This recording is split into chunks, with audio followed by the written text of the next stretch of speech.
Eternal Secret King, Chapter 46. Bab 46, munculnya roh monyet. Dia tidak punya pilihan selain bertarung langsung.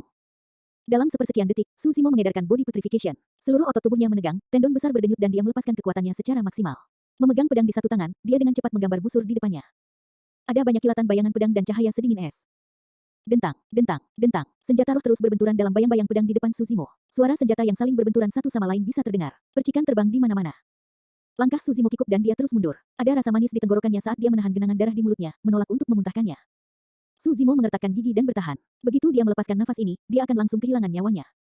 Bang! Tubuh Su Zimo mendarat dengan keras di lubang besar tidak jauh dari sana, mulutnya memuntahkan darah segar. Dia kehilangan cengkeramannya pada Cold Moon Saber, dan telapak tangannya hancur dan gemetar. Meskipun dia telah memblokir serangan lebih dari 50 prajurit penyempurnaan Ki, Su Zimo terluka parah. Di bawah pukulan yang begitu kuat dan intensif, tubuh Su Zimo hancur. Dia dipenuhi luka dan jubah hijaunya berlumuran darah. Kepingan salju yang jatuh ke tubuh Su Zimo langsung meleleh oleh kehangatan tubuhnya. Su Zimo sangat pucat. Dia bergumam sedikit sebelum berjuang untuk duduk. Namun, dia hanya merasakan tendon dan tulangnya akan patah, dan rasa sakit yang menusuk dan intensif terus-menerus merangsang otaknya. Dalam kondisi yang memberatkan seperti itu, tubuh Su Zimo menggigil dan berkedut tak terkendali. Semua orang dari klan gembira mengepung lubang besar itu dan memandang Su Zimo dari langit.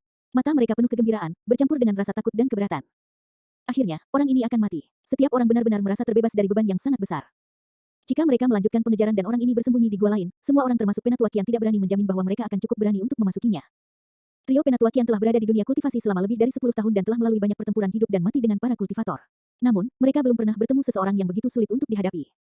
Hal yang paling menakutkan adalah bahwa orang ini bukanlah seorang kultivator tetapi manusia tanpa kiroh. Hahaha. Su Zimo mulai tertawa. Setiap kali dia tertawa, lebih banyak darah segar keluar dari mulutnya, membuat daging seseorang merinding. Mendengar suara tawa Su Zimo, banyak prajurit penyempurnaan Qi merasa merinding. Brengsek, dia benar-benar orang gila. Beberapa prajurit perbaikan Qi mengutuk dengan suara rendah. Gong Liangjing merinding karena tawa Su Zimo. Wajahnya meredup dan dia berkata dengan dingin, aku akan pergi dan membunuhnya. Karena itu, Gong Liangjing menghunuskan pedang terbangnya, ingin memenggal kepala Su Zimo. Tunggu sebentar, Penatua Chen menghentikan Gong Liangjing dan mencibir. Dia terlihat setengah mati. Apakah Anda masih takut dia akan melarikan diri? Kami akan menyelamatkan nyawanya dulu, lalu membawanya kembali ke klan dan memberinya siksaan yang bagus. Kami akan memastikan bahwa dia memohon kematian. Apa yang Anda tertawakan? Pada saat ini, Penatua Qian tiba-tiba bertanya. Dia menyipitkan matanya dan menatap Su Zimo. Hehe, ada kilasan ejekan di mata Su Zimo. Memiringkan kepalanya, dia memuntahkan seteguk darah, mengangkat alisnya dan berkata, apakah kamu benar-benar berpikir bahwa kamu pasti akan menang? Tandai kata-kata saya, pegunungan Changlang akan menjadi makammu. Saat dia menyelesaikan kata-katanya, dia mengeluarkan raungan yang dalam dan memekakkan telinga, transformasi kera sanguin. Transformasi sanguin ape adalah gaya terakhir dari freestyle sanguin ape. Dalam kata-kata Dai Yue, gaya ini adalah esensi dan juga keterampilan terlarang yang tidak dapat digunakan kecuali seseorang berada di ambang kematian. Su Zimo merajalela mengedarkan mantra sanguin ape transformation dan terus-menerus melakukan pernapasan dan kedaluarsa. Jika dia tidak menggunakan gaya ini pada saat ini, dia tidak akan memiliki kesempatan lagi untuk melakukannya. Mendengar tiga kata, sanguin ape transformation, semua orang dari Joyful Clan terlonjak kaget. Penatua Qian dan trio bergidik dan mundur selangkah secara naluriah. Ekspresi semua orang sangat serius saat mereka mengarahkan pandangan mereka ke Su Zimo di lubang yang dalam, bersiap untuk menyerang kapan saja. Namun, setelah sekitar 10 menit bernafas, Su Zimo masih duduk di dalam lubang, tampak tanpa ekspresi dan diam. Tidak ada yang berubah. Hati Su Zimo tenggelam dalam ke dasar. Bagaimana ini bisa terjadi? Setelah mengedarkan sutra hati transformasi kera sanguin, tidak ada perubahan pada tubuhnya. Su Zimo masih bisa merasakan sakit dari berbagai bagian tubuhnya. Dia merasa lelah dan lesu. Sebelumnya, ketika dia ditangkap oleh kawanan serigala, Su Zimo baru saja mengembangkan transformasi tendon dan tidak memenuhi syarat untuk melepaskan transformasi kera sanguin. Sekarang, Su Zimo sudah mulai mengolah bagian penguatan tulang. Mengapa tidak terjadi apa-apa ketika dia mengedarkan sutra hati dan mantra untuk transformasi kera sanguin? Ini adalah kartu truf terakhir Su Zimo. Pada akhirnya, dia menemukan bahwa dia tidak dapat menggunakan kartu truf ini ketika dia mengeluarkannya. Karena transformasi kera sanguin adalah skill terlarang, Su Zimo belum pernah merilisnya sebelumnya. Ini adalah pertama kalinya baginya. Reaksi pertama Su Zimo adalah dia tidak mengolahnya dengan benar. Pasti ada yang tidak beres di suatu tempat. Su Zimo memutar otak dan mencoba memecahkan teka-teki ini. Namun, ini bukan bidang kultivasi dan Dai Yue tidak ada di sampingnya. Sebaliknya, sekelompok pembudidaya yang penuh dengan niat membunuh di mata mereka menatapnya dengan ganas. Tidak ada yang akan membantunya menghilangkan keraguannya dan pihak lain tidak akan memberinya waktu sebanyak itu. Setelah menunggu beberapa saat, semua orang dari Joyful Clan menemukan bahwa mereka tidak dapat menemukan sedikit pun perubahan pada Su Zimo. Mereka telah ditipu. Semua orang sangat marah. Sial, orang biasa yang lebih rendah ini masih bisa berpikir untuk membodohi kita. Wan Qi Refinement Warrior mengutuk dan memarahi dengan keras. Bunuh dia, bunuh dia. Semua orang diperparah dan banyak prajurit penyempurnaan Qi berteriak di atasnya. Hampir semua orang memperhatikan Su Zimo, tetapi tidak ada yang memperhatikan bahwa, di hutan di belakang mereka, di tengah angin dan salju, sosok tinggi dan besar sedang berayun di dahan pohon dan mendekati mereka dengan kecepatan cahaya. Mata berkedip-kedip dengan kilatan darah, niat membunuhnya kuat. Seru Su Zimo dengan bingung. Dia tiba-tiba mencium bau yang akrab dan menyengat dan mendongak secara naluriah. Tepat di belakang semua orang dari Joyful Clan, sosok tinggi dan besar melompat turun dari pohon tua yang menjulang tinggi, jatuh dari langit dengan kehebohan. Memegang batang baja paduan di satu tangan, itu mengayunkannya ke arah Qi Refinement Warriors di depannya. Puff, puff, puff. Tengkorak dari total 5 prajurit penyempurnaan Qi dihancurkan oleh tongkat ini. Otak mereka terbelah dan mayat tanpa kepala mereka jatuh ke dalam lubang. Binatang roh. Itu adalah binatang roh. Hati-hati, semuanya. Gelombang keterkejutan dan keheranan bisa terdengar dari kerumunan. Monyet sialan, Su Zimo sangat bersuka cita di dalam hatinya. Sosok besar dan tinggi yang bergegas ke sini untuk membantu tidak lain adalah monyet roh yang telah tinggal bersama Su Zimo selama 6 bulan di pegunungan Changlang. Batang baja paduan di tangan monyet roh adalah senjata roh tingkat rendah yang ditinggalkan oleh prajurit penyempurnaan Kiklan Gembira yang meninggal di tangan Su Zimo sebelumnya. Dia tidak tahu kapan monyet roh mengambilnya untuk menjadi senjatanya. Saat kegembiraan di hati Su Zimo meningkat, itu benar-benar berubah menjadi kekhawatiran. Meskipun roh monyet sangat kuat, dia hanya bisa mengalahkan prajurit penyempurnaan Ki. Lagi pula, itu tidak maju ke ranah iblis roh. Selain itu, roh monyet memiliki kelemahan yang sama dengan Su Zimo. Itu tidak bisa terbang di langit. Memikirkan hal ini, Su Zimo berteriak, monyet sialan, cepat enyahlah. Gah, gah. Monyet roh membuka mulutnya dan tertawa, sepertinya tidak menyadari teriakan Su Zimo. Setelah membunuh kelima Ki Refinement Warriors sekaligus dengan satu pukulan dari tongkat, ia tidak berhenti saat melompat ke dalam lubang, meraih Su Zimo dan membawa yang terakhir di punggungnya. Setelah itu, ia mencoba melarikan diri dari lubang tanpa membalikkan punggungnya. Monyet roh itu sangat pintar. Meskipun dia tidak bisa membedakan alam di mana para pembudidaya berada, dia tahu bagaimana menilai situasinya. Karena Su Zimo telah dipukuli begitu parah hingga tidak bisa melarikan diri, dia jelas bukan tandingan mereka. Oleh karena itu, pikiran pertama monyet roh bukanlah untuk bertarung secara paksa dengan klan Joyful tetapi untuk membawa Su Zimo keluar dari tempat itu. Eternal Secret King, Chapter 47. Bab 47, mendarat dalam situasi putus asa. Bajingan mana yang berani menghancurkan masalah penting dari klan gembiraku? Penatua Qian langsung marah. Setelah beberapa saat terganggu, dia melompat ke pedang terbang di langit dan memimpin semua orang dari klan Joyful untuk mengejar mereka. Kilatan cahaya melesat melintasi langit. Wajah Penatua Qian pucat pasi saat dia menatap Penatua Chen, mengatupkan giginya dan memarahi, lihatlah mulutmu yang membawa sial. Sebelumnya, Penatua Chen baru saja mengatakan bahwa Su Zimo tidak mungkin melarikan diri karena luka parah yang terakhir. Pada akhirnya, monyet roh tak dikenal muncul entah dari mana dan membunuh beberapa murid klan. Itu bahkan menyelamatkan dan membawa pergi Su Zimo. Penatua Chen memasang ekspresi polos. Demi mengejar dan membunuh Su Zimo ini, Penatua Chen telah dimarahi dengan kasar oleh Penatua Qian 2 kali. Dia juga menahan amarah dan tidak punya tempat untuk melampiaskan rasa frustrasinya.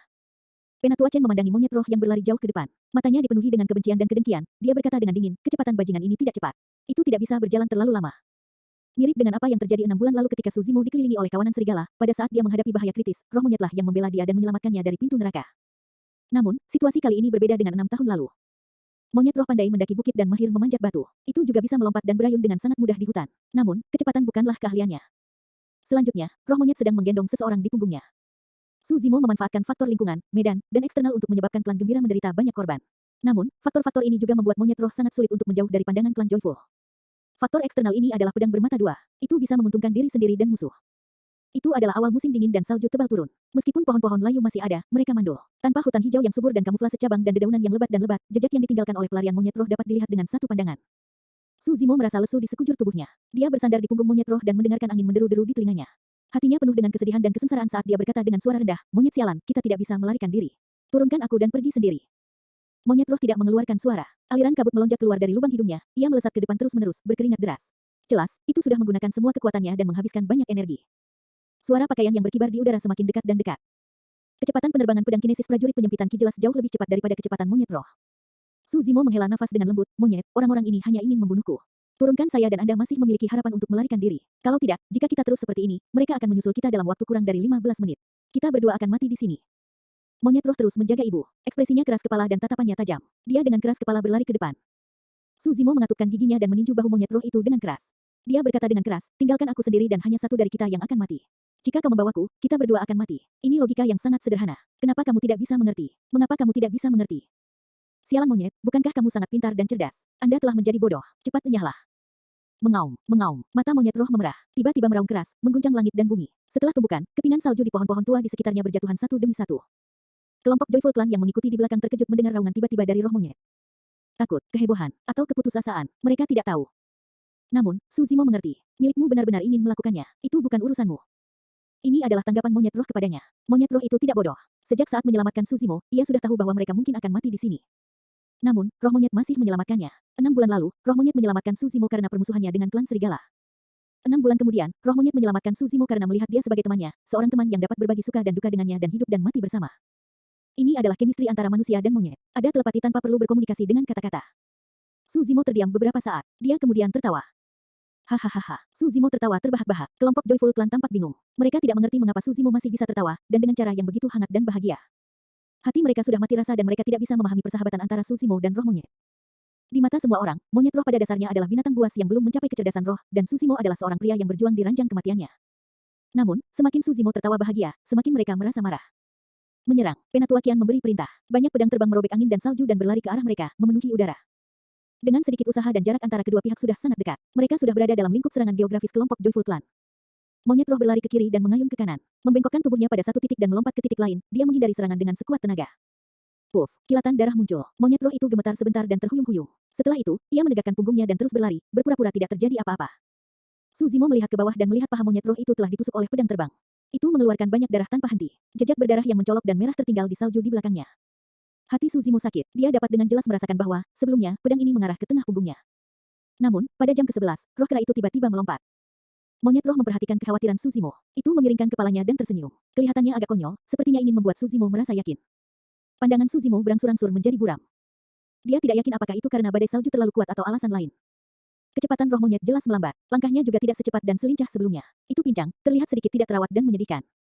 Pahanya telah tertusuk dan pasti sekarat karena kesakitan. Bagaimana bisa baik-baik saja? Namun, roh monyet tetap tidak menyerah. Tiba-tiba, roh monyet membuang batang baja paduan di tangannya, melemparkan Suzimo ke depan dadanya dan menggendongnya. Ini hanya tindakan sederhana tapi Suzimo mengerti lebih jauh. Monyet roh khawatir tentang pedang terbang yang datang dari belakang. Dikhawatirkan pedang terbang itu akan mengenai Suzimo lebih dulu. Oleh karena itu, ia membawa Suzimo di depan dadanya sambil memamerkan punggungnya ke pedang terbang. Kelompok Joyful Clan tepat di belakang mereka dan mendekat. Tiba-tiba, sudut mata Suzimo berkedut kuat, kulit kepalanya melepuh dan dia merinding. Itu sangat berbahaya. Tanpa sabar bulan dingin di sisinya, Suzimo segera mengeluarkan busur kristal sanguin. Dari sudut matanya, dia melihat senjata roh berbentuk cincin di antara banyak pedang terbang di belakang monyet roh. Dua pola roh yang mempesona dan menarik perhatian bersinar di atasnya. Monyet roh tidak merasakan ancaman dari senjata rohnya yang berbentuk cincin. Itu hampir tidak bisa menghindari banyak pedang terbang. Lebih banyak luka muncul di tubuhnya, dan daging serta darah bisa terlihat. Itu adalah pemandangan yang mengerikan. Senjata roh berbentuk cincin ini menyerbu ke arah tengah punggung monyet roh. Mereka tidak bisa menghindarinya lagi. Suzimo menggigit ujung lidahnya. Dia menghabiskan semua kekuatan yang tersisa di tubuhnya, mengangkat busur kristal sanguin dan menabrak senjata roh berbentuk cincin. Dentang, seluruh tubuh Suzimo terguncang. Sanguin kristal bow meninggalkan tangannya. Awan kabut berdarah meletus dari seluruh lengan kanan Suzimo. Kulitnya pecah dan tendon besarnya patah. Semua tulang di lengannya retak dan menggantung. Ini adalah senjata roh tingkat menengah dan penggarap pendirian yayasan tingkat menengah melancarkan serangan dengan sekuat tenaga. Suzimo tidak tahan sama sekali. Senjata roh berbentuk cincin itu berhenti sejenak karena hantaman busur kristal sanguin, tetapi akhirnya masih menghantam punggung monyet roh itu dengan keras. Bang, punggung monyet roh ambruk dalam-dalam. Suara mengerikan dari patah tulang bisa terdengar. Seluruh tubuhnya terguncang. Membawa Suzimo, itu langsung terlempar ke udara sebelum jatuh ke tanah bersalju di dekatnya. Eternal Secret King, Chapter 48. Bab 48, Transformasi Kera Sanguinis. Seorang pria dan seekor monyet jatuh ke tanah yang dingin dan bersalju. Monyet roh memuntahkan seteguk besar darah yang secara kebetulan mendarat di Suzimo, berceceran di seluruh wajah Suzimo. Mulut Suzimo dipenuhi dengan darah hangat monyet roh. Monyet roh itu berbalik ke samping dengan mata terkulai dan pupil matanya kehilangan fokus. Dia menatap kosong ke arah Suzimo, matanya dipenuhi dengan kemarahan, nostalgia, keengganan, dan penyesalan. Akhirnya, ia menutup kedua matanya. Monyet, Suzimo memanggil, hatinya bergetar. Monyet roh tidak bergerak sedikit pun. Vitalitas dalam tubuhnya terkuras dengan cepat. Penggarap pendirian yayasan tingkat menengah telah menghunus senjata roh tingkat menengah dan menyerang dengan sekuat tenaga. Itu memiliki dampak yang menghancurkan bagi monyet roh. Jika Suzimo tidak memblokir senjata dengan sanguin crystal bow dan senjata itu menembus tubuh monyet roh, monyet itu bisa hancur. Suzimo menggeliat di salju dan merangkak ke roh monyet. Dia mengulurkan telapak tangan kirinya yang tidak terluka dan menepuk pipi monyet roh itu terus-menerus, berbicara dengan suara bergetar, "Monyet, bangun. Tolong jangan mati." Monyet roh tidak mengeluarkan suara. Sepertinya sudah tertidur. Suzimo menundukkan kepalanya. Rambut hitamnya tersebar ke bawah dan menutupi kedua matanya, yang secara bertahap memerah. Itu tidak terang atau merah tua. Itu merah darah. Itu mencolok, menakutkan dan menakutkan. Suzimo sudah dipenuhi luka. Setelah terciprat dan menelan darah roh monyet, jejak darah roh monyet telah menyatu ke dalam darah dan pembuluh darahnya. Jejak darah dari monyet roh ini beredar merajalela di tubuhnya dan menghasilkan banyak perubahan yang aneh dan kacau. Nadi dan darah Suzimo mendidih. Selain Suzimo sendiri, orang-orang Joyful Clan tidak akan bisa merasakan perubahan seperti itu. Orang-orang Joyful Clan melayang di udara, mengelilingi seorang pria dan seekor monyet. Mereka akhirnya menghela nafas lega. Penatua Chen tampak seolah-olah dia memiliki beban di pundaknya. Dia menelan ludahnya dan tersenyum ringan, meskipun ada beberapa cegukan, kami tetap tidak membiarkannya lolos. Mendengar kata-kata ini, wajah Penatua kian meredup. Tepat ketika dia ingin meminta Penatua Chen untuk menutup mulutnya yang membawa sial, dia mendengar suara yang dipenuhi dengan niat membunuh yang dingin dan menyebar. Kalian semua harus mati hari ini. Semua orang melirik ke sumber suara, hanya untuk melihat Suzimo, yang sedang berlutut di atas salju, tiba-tiba berdiri dan perlahan-lahan menoleh ke belakang. Saat angin dingin bertiup melewatinya, sepasang mata merah berdarah terungkap. Setelah dilirik oleh sepasang mata berdarah ini, semua orang tiba-tiba merasa merinding dan tidak bisa menahan terengah-engah.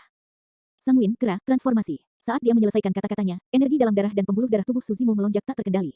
Tendonnya yang besar berdenyut, daging dan darah terisi kembali, tubuhnya membesar menjadi sosok yang kuat dan besar yang benar-benar mencapai ketinggian 10 kaki. 10 kaki sudah sedikit lebih dari 3 meter. Dia 2 kali lebih tinggi dari pria biasa. Meskipun orang-orang Joyful Clan terbang di udara, ketinggian mereka paling tinggi sekitar 10 kaki. Jika mereka terlalu jauh, kendali mereka atas senjata roh pasti akan melemah. Namun, tinggi Suzimo saat ini sudah 10 kaki. Kedua matanya berada pada level yang sama dengan orang-orang klan gembira. Dibandingkan dengan Suzimo, semua orang tiba-tiba terlihat relatif kecil dan tidak berarti.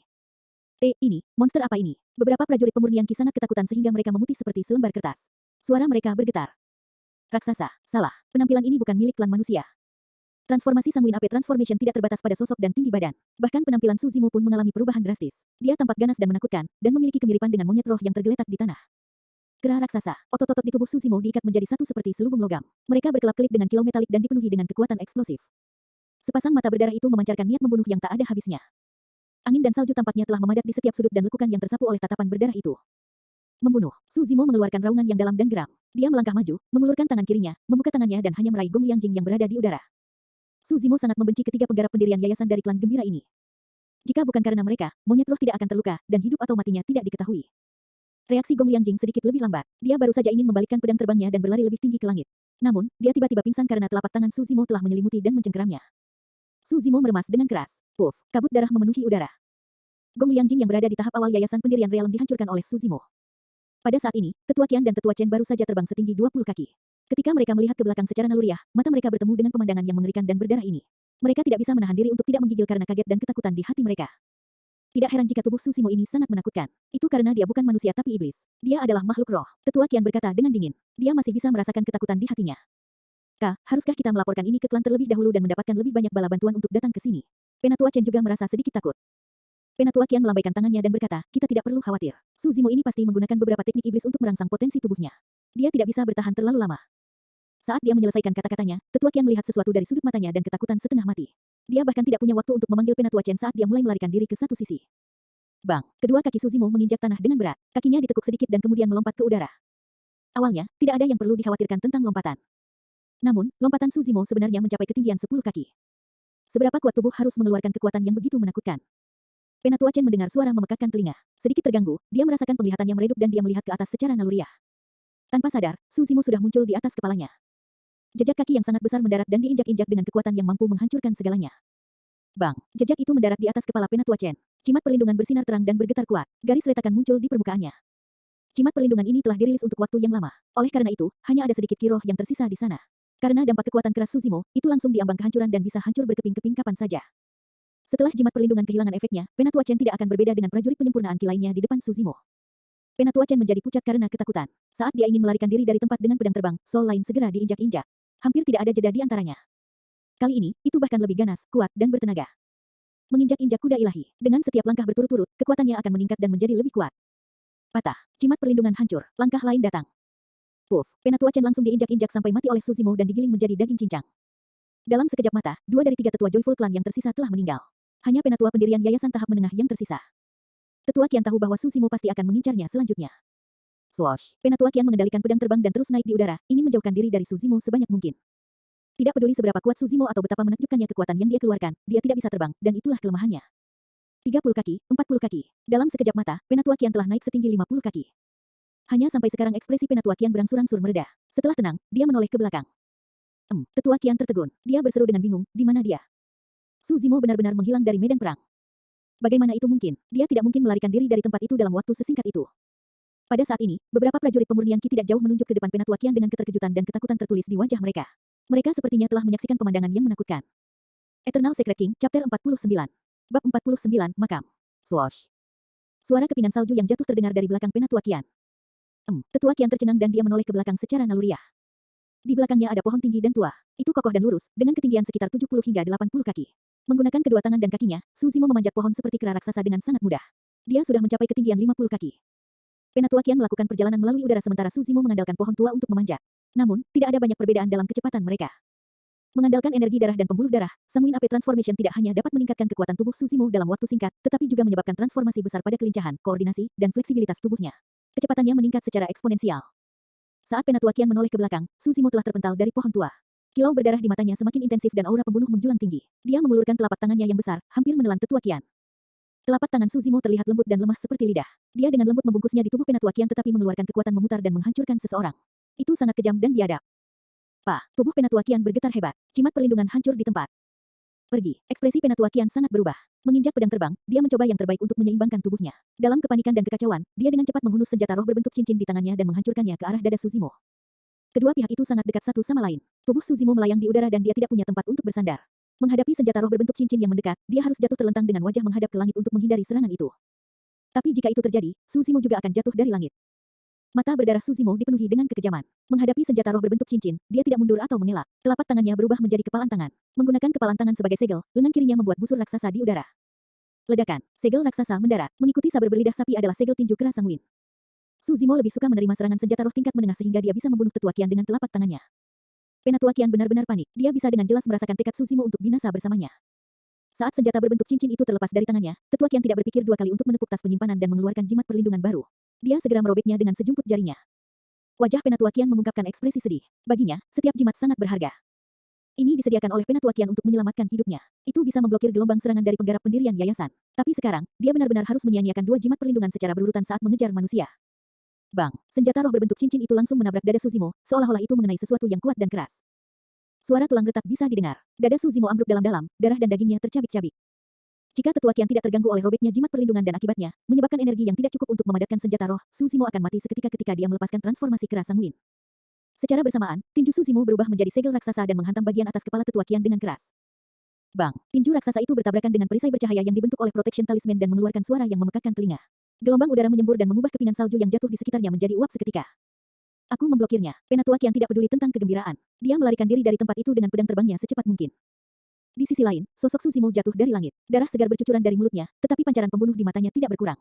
Dia masih memelototi Penatua Qian yang melarikan diri ke tempat yang lebih tinggi. Bang! Suzimo mendarat di tanah bersalju dengan berat. Segera setelah itu, dia berbalik dan bangkit, terengah-engah dan terengah-engah. Setiap nafasnya disertai dengan bau darah yang kuat. Ini adalah tanda-tanda luka parah pada organ dalamnya. Cedera pada tendon dan tulang bisa sembuh total setelah beristirahat selama 100 hari. Namun, sangat sulit untuk menyembuhkan luka pada organ vital tubuh.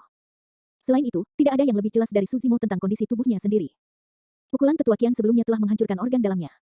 Dia tidak bisa hidup terlalu lama. Penatua Qian bersembunyi dan berkeliaran di udara. Dia tidak pergi. Di pegunungan Changlang, tidak ada pohon tua lain yang memiliki ketinggian seperti itu. Penatua Qian tidak akan memberi Suzimo kesempatan lagi untuk mendekatinya. Suzimo mengepalkan tinjunya. Tiba-tiba, dengan punggung menghadap monyet roh yang hidup dan matinya masih belum diketahui, dia dengan merajalela menuju ke suatu arah. Meskipun transformasi sanguin api dapat meningkatkan kekuatan Suzimo secara eksponensial dalam waktu singkat, hal itu tidak dapat merawat luka-lukanya. Ini berarti luka pada Suzimo masih ada. Setelah pertempuran intensif, luka di tubuhnya semakin parah. Transformasi sanguin api membuat Suzimo berubah menjadi mode mengamuk. Sarafnya mati rasa dan karena itu dia tidak bisa merasakan sakit sama sekali di tubuhnya. Meskipun Suzimo cepat dan ringkas dalam teknik gerakannya, tubuhnya telah hancur baik di dalam maupun di luar. Dia hanya mengandalkan kekuatan darah dan nadinya untuk bertahan dengan satu nafas. Ketika waktu transformasi keras sanguin habis, Suzimo akan kembali ke keadaan semula dan menjadi lebih lemah. Saat melihat Suzimo melarikan diri, Penatua Qian mengejarnya dengan tergesa-gesa di atas pedang terbang. Klan Joyful menderita banyak korban kali ini. Dia adalah satu-satunya yang tersisa di antara 5 tetua. Jika dia tidak membunuh Suzimo di sini, bagaimana dia bisa menjelaskan hal ini kepada klan ketika dia kembali? Karena Penatua Qian memiliki pengalaman puluhan tahun di dunia kultivasi, dia dapat mengatakan bahwa Suzimo sekarang adalah anak panah di akhir penerbangannya dan tidak dapat bertahan lama. Meskipun 5 prajurit perbaikan Qi yang tersisa dari klan Joyful juga menyerbu, mereka tidak berani terlalu dekat dan menjaga jarak yang sangat jauh dari Suzimo. Kecepatan Suzimo berangsur-angsur menurun. Tubuhnya juga mulai menyusut saat dia perlahan kembali ke penampilan aslinya. Gelombang kelelahan melonjak di hati dan pikirannya. Dia mulai merasakan sakit di berbagai bagian tubuhnya semakin intensif. Suzimo mengertakkan gigi dan terus berlari ke depan. Tidak jauh di depan ada sebuah lembah. Puncak bukit terjal yang mengelilinginya lurus, tinggi, dan memiliki tembok yang kuat. Mereka tampak biasa dan sangat pendiam.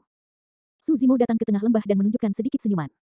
Waktu untuk transformasi keras sanguinis hampir habis. Suzimo tiba di tengah lembah dan menghentikan langkahnya. Dengan punggung menghadap monyet roh, dia mulai memanjat dinding batu.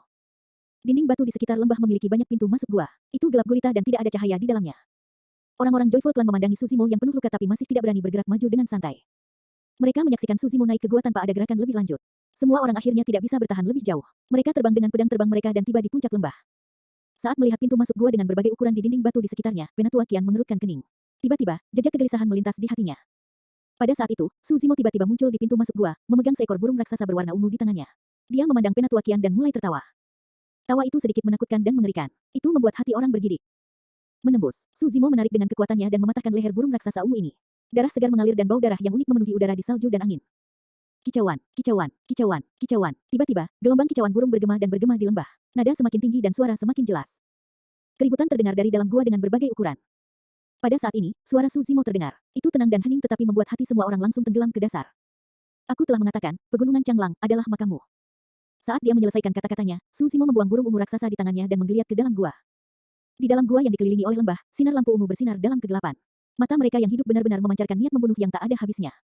Kicauan, kicauan jeritan lainnya terdengar, menembus emas dan memecahkan batu. Awalnya, mereka masih jauh. Ketika orang-orang Joyful Clan sadar, bayangan besar telah menutupi bagian atas kepala mereka dan menyelimuti angin dan salju. Eternal Secret King, Chapter 50. Bab 50, dia masih datang. Orang-orang klan gembira mendongak, hanya untuk melihat seekor elang raksasa dengan sepasang sayap ungu besar mengelilingi langit di atas lembah. Sayap raksasanya menyebar dan menyelimuti langit dan matahari. Sayap pada elang ungu tidak dapat ditembus dan memiliki kilau metalik yang termasyur. Sepasang cakarnya kuat dan kuat, sepertinya mampu menghancurkan puncak bukit. Ini jelas pemimpin elang sayap ungu. Kedua matanya memancarkan kemarahan yang tak terbatas dan niat membunuh. Es roh iblis. Suara tetua Qian bergetar dan wajahnya pucat pasi. Di mata para pembudidaya, roh iblis dapat dibagi menjadi dua kategori, alam pendirian yayasan dan alam inti emas. Elang bersayap ungu di depan mereka seharusnya berada di alam pendirian yayasan, tapi itu jelas jauh lebih kuat daripada penatua Qian. Yang terpenting, roh iblis ini bisa terbang. Kicauan, kicauan, kicauan. Suara kicau kehebohan terdengar dari gua-gua yang mengelilingi lembah. Banyak elang bersayap ungu terbang keluar dari gua. Sekilas, jumlahnya ratusan. Meskipun elang bersayap ungu ini adalah makhluk roh, jumlahnya lebih dari cukup untuk mencabik-cabik orang-orang klan gembira. Benar-benar tidak ada tempat untuk dituju. Mereka bahkan tidak bisa melarikan diri. Kata-kata Suzimo sebelumnya bergema di benak semua orang. Pada saat itu, semua orang mengerti. Suzimo datang ke sini karena dia ingin meminjam kekuatan elang bersayap ungu di pegunungan Changlang untuk memusnahkan mereka dalam satu gerakan. Tempat ini adalah makam mereka. Tidak, kami tidak membunuhnya. Elang ungu itu, bukan, orang yang ada di dalam gua itu. Seorang prajurit penyempurnaan Qi berbicara dengan tidak jelas. Dia sangat ketakutan hingga paru-paru dan isi perutnya terbelah. Hanya saja penjelasan ini terdengar terlalu lemah. Roh iblis memiliki rasa kepemilikan wilayah yang kuat. Bahkan binatang buas dan iblis roh yang menyusup ke wilayah mereka akan diserang dengan kejam oleh elang bersayap ungu, apalagi pembudidaya dari klan manusia. Meskipun Suzimo membunuh elang ungu itu, di mata elang bersayap ungu, mereka telah lama mengklasifikasikan orang-orang klan gembira dalam kategori yang sama dengan Suzimo. Klan manusia yang menjijikan, kicauan, elang bersayap ungu yang berputar-putar di langit tinggi berkicau. Pada saat berikutnya, ratusan elang bersayap ungu menerkam orang-orang klan gembira dengan kejam. Pada saat yang sama, pemimpin elang bersayap ungu menukik ke bawah, membuka cakarnya yang tajam dan berlari ke arah tetua Qian untuk meraih kepala yang terakhir. Semua orang dari klan Joyful merasa hancur. Ini adalah situasi yang hancur. Saat mereka melangkah ke lembah, mereka tidak bisa lagi keluar darinya. Angin di luar gua terasa dingin dan menyebar. Namun demikian, di dalam gua sangat hangat. Tikar jerami tebal diletakkan di atas tanah yang dingin. Berbaring di atas mereka, Suzimo bisa mendengar tangisan menyedihkan yang datang dari luar. Sudut bibirnya membentuk senyuman. Monyet, apakah kamu mendengarnya? Sekelompok orang yang menyakitimu semua akan mati. Suzimo berkata dengan lembut. Monyet roh itu berbaring di sisi Suzumo. Matanya terpejam dan tidak merespon. Setelah tinggal di pegunungan Changlang selama 6 bulan, Suzimo tahu tempat ini seperti punggung tangannya. Baik dia maupun monyet roh tahu daerah mana yang sering dikunjungi oleh roh jahat dan daerah mana yang menimbulkan bahaya ekstrim. Suzimo telah merencanakan ini jauh-jauh hari. Ini adalah alasan utama dia memilih pegunungan Changlang sebagai medan perangnya. Di atas tikar jerami yang hangat ada beberapa telur burung berbentuk oval dengan garis keunguan samar di kulit telurnya. Mereka terlihat sangat cantik. Suzimo dengan santai mengambil 2 telur dan membenturkannya satu sama lain menggunakan sisa kekuatannya. Retakan, retakan. Garis-garis retakan muncul pada telur dan cairan keunguan emas mengalir keluar darinya, memancarkan aroma yang kuat. Suzimo meletakkan salah satu telur di mulut monyet roh dan yang lainnya di mulutnya sendiri. Dia menyedot cairan itu sedikit demi sedikit. Dia tidak bisa menahan senyum ketika berkata, "Monyet, bukankah kamu merindukan telur ini? Saya telah membawanya ke sini untuk Anda hari ini." Monyet roh sering mengatakan kepada Suzimo bahwa telur elang bersayap ungu sangat bergizi dan enak. Namun, ada elang bersayap ungu di level roh iblis. Di hari biasa, keduanya bahkan tidak berani mendekati telur. Monyet roh merasa paling bangga tentang satu hal dalam hidupnya, dia diam-diam memakan telur milik elang bersayap ungu dan melarikan diri dengan selamat setelah itu. Elang bersayap ungu adalah salah satu burung langka yang akan melalui berbagai tahap hibernasi selama musim dingin. Seorang pria dan monyet sudah punya rencana untuk datang ke sini untuk mencuri telur begitu musim dingin mendekat dan ketika elang bersayap ungu sedang berhibernasi. Mereka akan kurang peka terhadap dunia luar pada saat itu. Sayangnya, Suzimo pergi pada awal musim dingin. Bibir monyet roh itu tertutup rapat. Cairan emas keunguan mengalir di sudut mulutnya dan jatuh ke tikar jerami. Tidak ada tanggapan darinya selama ini. Melihat ini, mata Suzimo meredup. Cairan harum di mulutnya tiba-tiba menjadi hambar. Tangisan menyedihkan di luar berangsur-angsur memudar. Teriakan histeris penatua Qian terdengar, "Suzimo, kamu tidak bisa pergi dari sini bahkan jika aku sudah mati. Apakah menurut Anda kelompok binatang buas ini akan melepaskan Anda?" Ah. Penatua Qian menangis kesakitan, dan tidak ada lagi suara setelah itu. Suzimo tersenyum. Sejak dia tiba di sini, Suzimo tidak berniat meninggalkan tempat ini hidup-hidup. Tujuan dari rencana ini adalah agar semua orang binasa bersama. Hanya saja Suzimo tidak menyangka akan melibatkan roh monyet pada akhirnya. Suzimo berjuang untuk berdiri dan berjalan keluar dari gua. Melihat lebih dari 50 mayat yang tidak bisa dikenali di lembah, dimakan dan dicabik-cabik oleh elang bersayap ungu, dia menggelengkan kepalanya. Kilatan ejekan melintas di matanya. Jadi bagaimana jika mereka adalah penggarap pendirian yayasan? Jadi bagaimana jika mereka adalah klan abadi? Akhirnya, mereka tetap mati di sudut gelap pegunungan Changlang ini tanpa ada yang tahu. Sebenarnya, orang akan mengatakan bahwa kematian orang-orang klan Joyful adalah karena jebakan Suzimo daripada dimakan oleh elang bersayap ungu. Sejak saat orang-orang Joyful klan melangkah ke pegunungan Changlang, mereka telah jatuh ke dalam jaring yang tak terlihat. Dipimpin di sekitar hidung oleh Suzimo, mereka menuju ke jurang kematian dengan setiap langkah yang mereka ambil. Di udara, pemimpin elang bersayap ungu merasakan sesuatu saat tiba-tiba mengangkat kepalanya dan mendaratkan tatapan sedingin es pada Suzimo. Niat membunuh mirip dengan pedang. Suzimo pernah melihatnya pada malam pertamanya di pegunungan Changlang. Banyak elang bersayap ungu secara bertahap berhenti melahap mayat. Mengepakkan sayap mereka di udara, mereka mengarahkan pandangan mereka pada Suzimo, hanya menunggu perintah dari pemimpin mereka sebelum mereka menyerang ke depan untuk mencabik-cabik Suzimo. Kicauan, elang bersayap ungu tingkat roh iblis berkicau keras. Swoosh! Banyak elang bersayap ungu berkerumun seperti lautan ungu yang bergolak yang akan menenggelamkan Suzimo di saat berikutnya. Menghadapi kematian yang akan datang, Suzimo tetap tenang. Dia tidak mundur atau panik. Sejak saat dia memulai jalur kultivasi, Dai Yue telah memberitahunya bahwa dia akan menghadapi bahaya yang tak terbayangkan dan bisa kehilangan nyawanya kapan saja. Dia seharusnya tidak mengharapkan dia untuk menyelamatkannya. Pada saat itu, Suzimo menjawab bahwa hidup dan mati sudah ditakdirkan. Momen ini akhirnya tiba, hanya saja Suzimo tidak menyangka akan datang secepat ini. Tiba-tiba, di garis pandang Suzimo, kilatan warna merah tua yang tak tertandingi dan menakjubkan yang tampaknya ingin mewarnai seluruh dunia menjadi merah tiba-tiba melintas di lautan ungu itu. Mustahil untuk mengabaikannya. Bayangan sesosok muncul dan menghalangi bagian depan Suzimo. Suzimo membuka mulutnya sedikit. Ada kejutan pertama di matanya, diikuti oleh kegembiraan dan kebahagiaan yang tak ada habisnya. Penyusup itu mengenakan jubah panjang berwarna darah. Kembali menghadap Suzimo, dia memiliki sosok ramping dan rambutnya yang gelap tergantung longgar di lehernya, tertiup angin sepoi-sepoi. Kamu berani menyentuh orang-orangku. Lalu, kamu akan mati. Nada yang tenang, suara yang menyenangkan dan aksen yang malas. Namun, dominasi di dalamnya mencekik. Suzimo tiba-tiba merasa ingin menangis. Dia telah berfantasi berkali-kali tentang Dai Yue yang muncul di saat bahaya kritis tetapi berulang kali kecewa. Dia masih datang.